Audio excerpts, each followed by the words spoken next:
Well, that's a pretty good story song.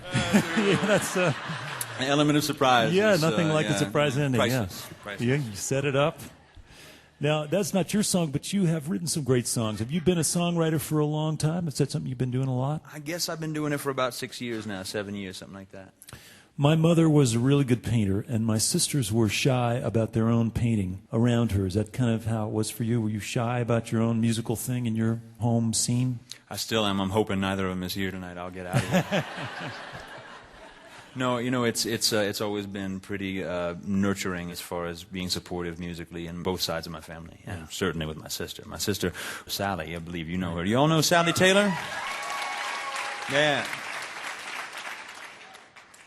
Now, you have some other musical interests, too. I mean, I know you've been following the world of hip-hop pretty closely and paying attention to that stuff. And did you ever have to make a choice, like here's a couple of roads I could go down musically? One is more rooted in what I grew up in and the sound of my folks, and the other is this new sound. Did you have to kind of make a conscious choice? No, I mean, I can try to do anything else. This is ultimately what I do, you know. So right. Winds up feeling like you. Everything else sounds desperately ingenuine, I think. Well, it's a blessing and a curse, you know. I mean, I think it's like, you know, we are kind of who we are, and the faster we figure that out, the better, ultimately, you know. I know you're also somebody who, you mentioned that, you know, you're an island kind of guy also, and you've spent time in nature. You spent time, I understand, in the jungles in South America and traveling a lot in the deserts. And is that something that's always been part of your path, being outside, being in nature? Yeah, every time I move to the city, I run screaming. It's always the wrong idea, you know. I've got to be somewhere around either mountains or trees or the ocean. Ideally, the ocean. The ocean's my favorite one. And what were you doing in the jungle? What was that about? Oh, man, I was just hanging out. It was just one of those ridiculously overprivileged kind of young white situations, you know? Yeah. Much like many of you have had, I'm sure.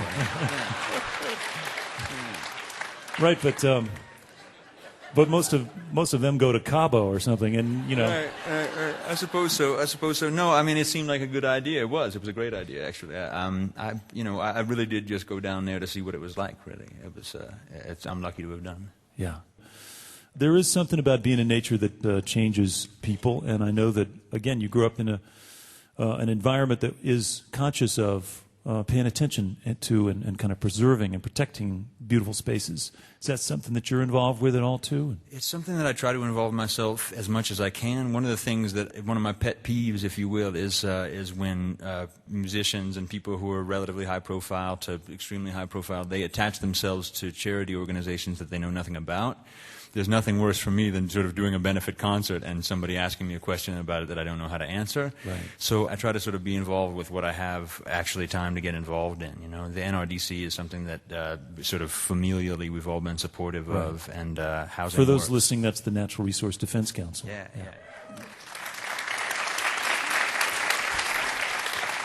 And it's tough to argue with an organization that basically is lawyers for trees kind of thing. That's a good thing. That's right. On a more practical note, I noticed that your new record, you had your experience with major label music business stuff, and your new record is on your own label.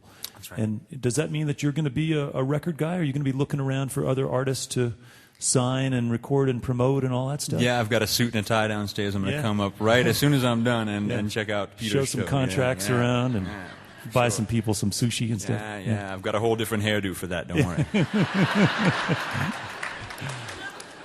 It does take some responsibilities, and I guess you have to have a practical side if you're going to do that. Or just, you need Larry Chauncey. He's going to be up here in a second playing drums, but he's got the practical side. Oh, yes, okay, so you got a partner. Yeah. Sure. Well, anything else exciting that's coming up in your world? You've been doing this for a while. You're traveling a lot. I've been out on the road with Tracy Chapman, which has always been a dream of mine, you know? Wow. And then, actually, I pulled my mom's teeth until she promised she was going to go on the road this year, too. So my sister and I are going to go out in support of her in December. So, yeah. Oh, that's great. Yeah, it's going to be a busy year. Yeah. Well, thank you for including E-Town in your travels. We're happy to get a chance to hang out with you and hear you a little bit. Likewise. Yeah, we'll get back to music. Welcome back to E-Town, if you would, Mr. Ben Taylor.